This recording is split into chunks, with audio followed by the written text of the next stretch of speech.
Joe Biden has made all sorts of statements about his activism in the civil rights movement. Now, in the beginning of his career, he made similar statements that he's making today on the campaign trail, and then he got caught lying. And for a huge chunk of his political career, he stopped telling those lies. However, Sean King, who is a wonderful journalist and activist, has done an extensive piece that looks into what he lied about before and what he's currently lying about, and he provided specific examples in the form of video evidence. And I think it's important to point these things out, because if someone hasn't actually been active or a huge part of the civil rights movement and uses it for their own political gain while campaigning, that's a huge problem. And it does pose a giant weakness should Biden make it to the general election.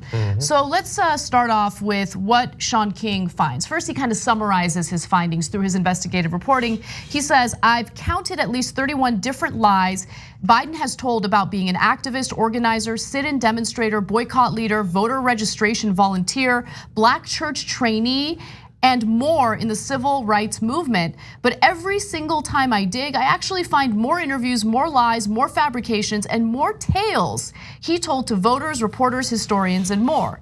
Let's stop for a minute. I have no doubt that in simply covering this story, which I think is an important story to cover, we'll get backlash from Democrats who believe that the most important thing to do is to beat Donald Trump. And so you're not allowed to do any critique or any criticism of any of the candidates. If you're interested in a show that's gonna lie to viewers about the reality of these candidates, then you shouldn't watch this show.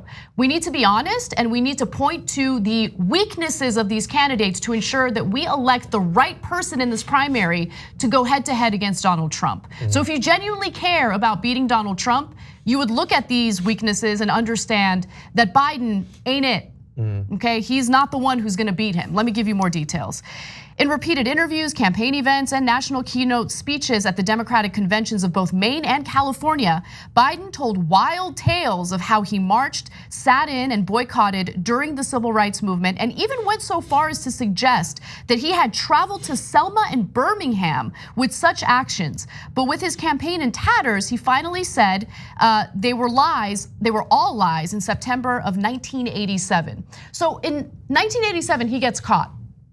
He's telling all these lies about his activism. He gets caught and he finally admits that he actually wasn't that active.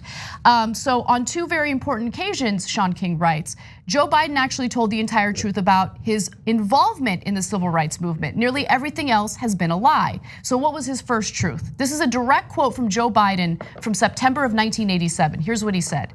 During the 1960s, I was in fact very concerned about the civil rights movement. I was not an activist.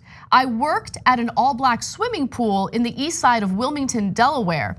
I was involved in what they were thinking, what they were feeling, but I was not out marching. I was not down in Selma. I was not anywhere else.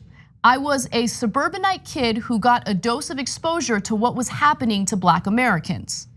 Now, the second truth we learned about Joe Biden goes as follows. This is another statement from Joe Biden.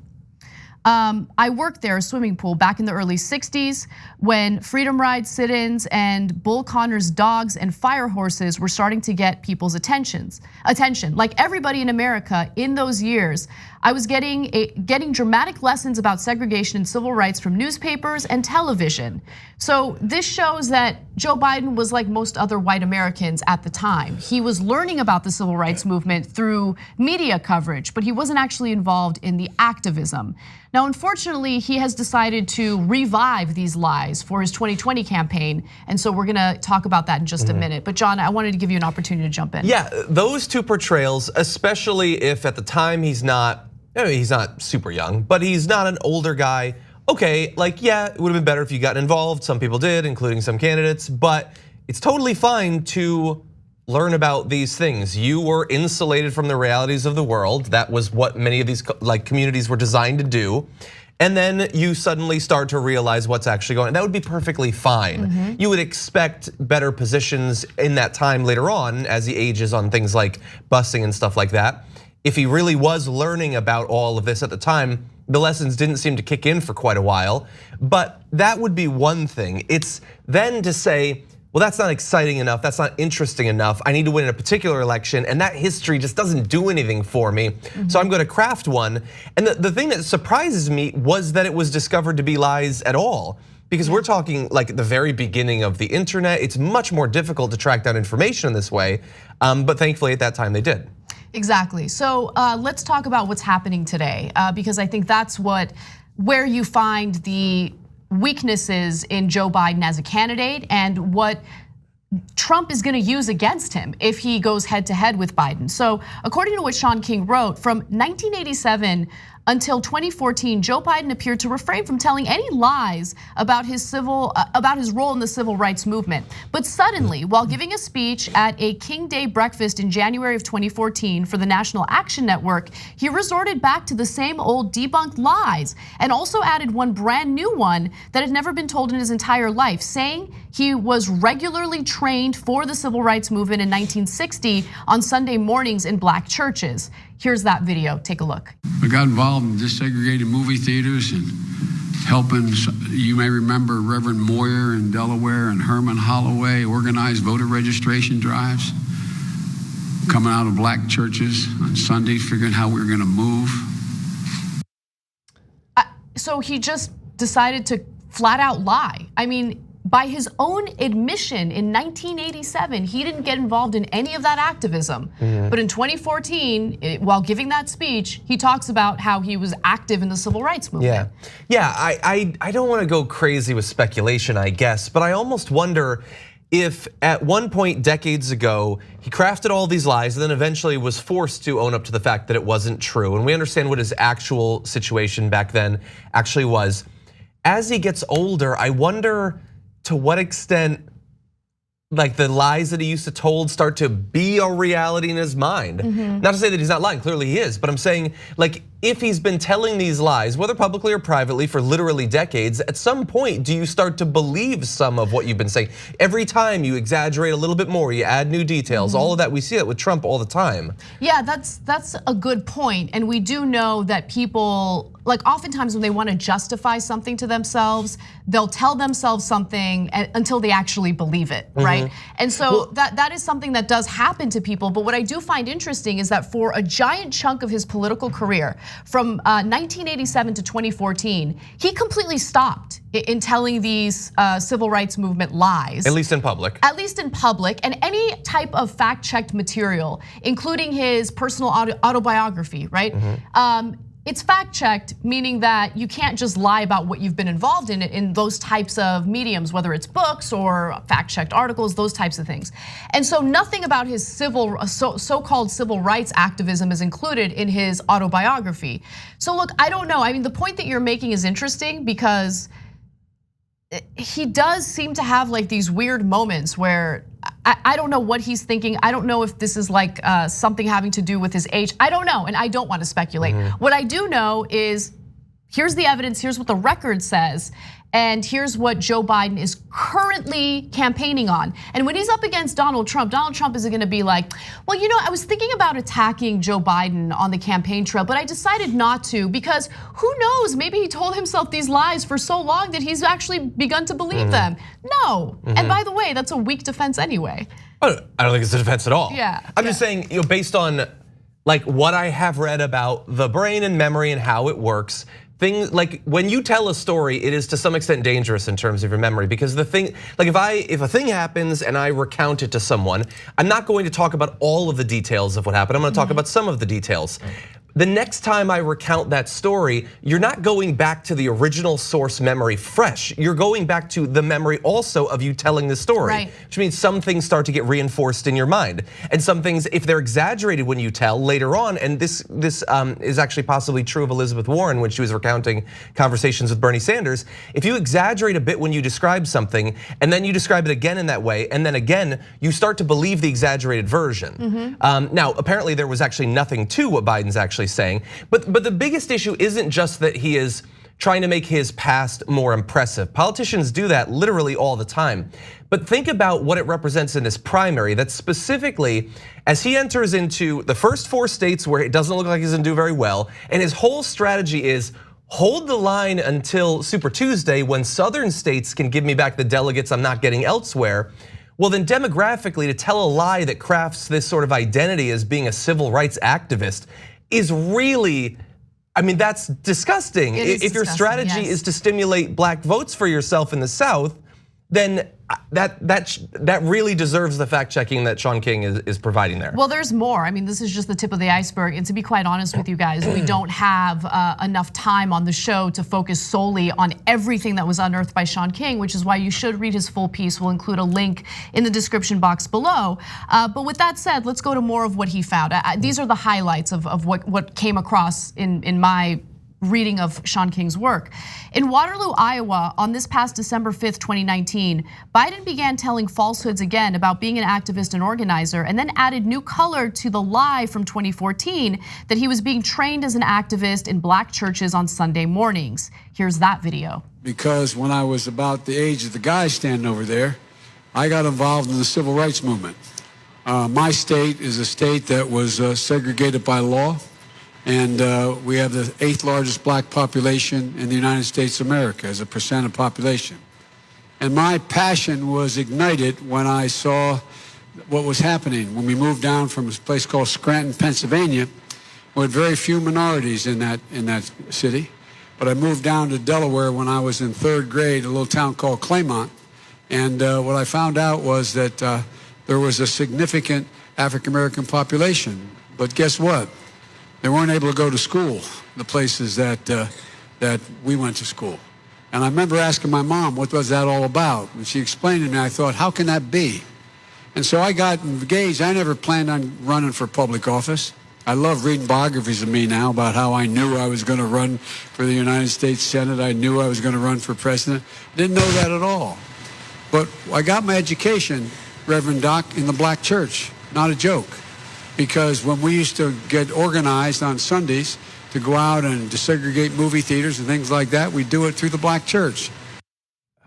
So Sean King shed some light in explaining why that particular claim is ridiculous and easy to spot as a lie. So he writes, in 1960, during the civil rights movement, even in the Deep South, even in churches pastored by Dr. King himself, Sunday morning was not at all like a Monday night planning meeting or strategy session. Sunday mornings were sacred religious moments of prayer, song, praise, offering, sermon, and invitation.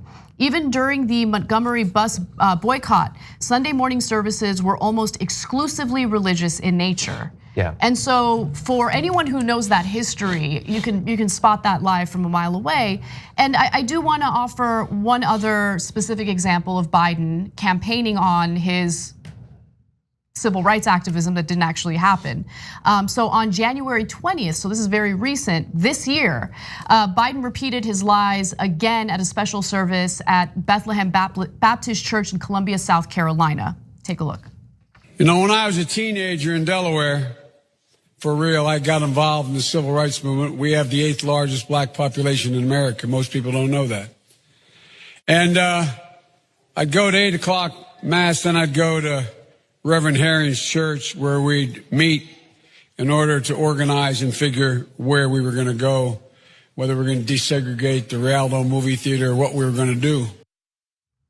And just to give you more detail and information into the context and the reality, Sean King writes, the Reverend Herring he speaks of is the late legendary Reverend Otis Herring of Union Baptist Church in Wilmington.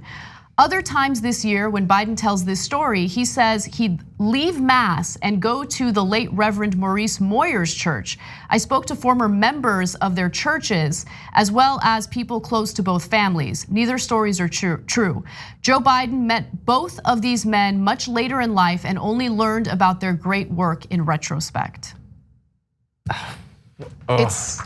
Look, politics aside, the campaign aside, you're right. I mean, to brag about yourself and lie about what you've done when it comes to something as serious as the civil rights movement is just gross. Even if he weren't a politician, let's say he's a professor and he used that to his advantage to get his tenured position at some university. It's gross. It's gross. Yeah. Because there are people who lost their lives. They put their lives on the line for that movement. And many of those people have been forgotten. Many of those people were never got the opportunity to see the outcome of that movement. And here's Joe Biden, he brags about how much support he has from the African American community. I honestly get super uncomfortable with the way the horse race is talked about and how demographics are talked about, because it feels like everyone is just, it's just an object, right? Each group is an object, and like, what am I gonna do to win that object? And it's just, I don't think it's the right way to talk about politics, but it happens all the time. I don't know, this is, I think, a giant weakness, but more importantly, I think this is very revealing about Biden's character, and it really bothers me.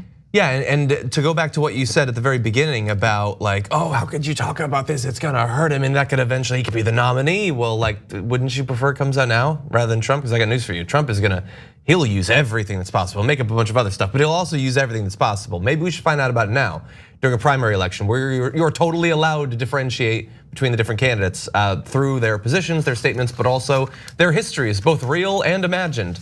And with Biden, the thing that bothered me the most is we can like take all of what we're learning now, the stories he's telling and the reality, the stories he told back then, but we can also put it in context of what we know about the things he was saying along the way. He told a story like 3 videos ago about having a conversation with his mother where he came to understand that African American kids couldn't go to school in certain areas, and that was a big learning moment for him. But then like 15 years later, when he's giving speeches about busing and he wants to show himself to be like the right sort of white politician, he demonizes busing programs. Right. So which is it? Is it just a total lie, which apparently it was, that you had that conversation with your mom? Or did you actually have that revelation, but when it was convenient for you, you really wanted to appeal to racist white people, so you talked about busing as this societal evil that needed to be stopped or at least slowed down? So there was a lot of outrage over Joe Rogan's quasi-endorsement of Bernie Sanders. The reason why I'm bringing that up is because people, I think rightfully so, have been uncomfortable with things that Joe Rogan has said in the past, right? And they have taken Joe Rogan's statements and used it to attack Bernie Sanders. That was a huge story. It dominated news feeds for an entire day and a little bit over the weekend as well. This story, I'm not seeing a lot of backlash about this. And that's what's amazing to me, because here you have the candidate himself lying about his own record and his own involvement in the civil rights movement for political gain. And that is far more offensive than Bernie Sanders getting endorsed by someone you don't like. Yeah, anyway. And in particular, like any candidate who's being shown to be persistently lying for decades, literally, that should be an issue. But if the identity that you've set yourself up as, like the person you are is the no malarkey guy, it's literally like the sign no malarkey tour was in some of those videos where he's lying. I know. Well, then that should be even a bigger issue. Like you're saying the advantage you have is straight talk and honesty, when you have a multi-decade long history of lying about this particular area. And look, we got a debate coming up next week. There's time for those moderators to look into this and to ask some tough questions. I'm sure they'll ask. Yeah, I kind of doubt it. Yeah, same. Thanks for watching the Young Turks, really appreciate it. Another way to show support is through YouTube memberships. You'll get to interact with us more. There's live chat emojis, badges. You've got emojis of me, Anna, John, JR. So those are super fun. But you also get playback of our exclusive member-only shows and specials right after they air. So all of that, all you gotta do is click that join button right underneath the video. Thank you.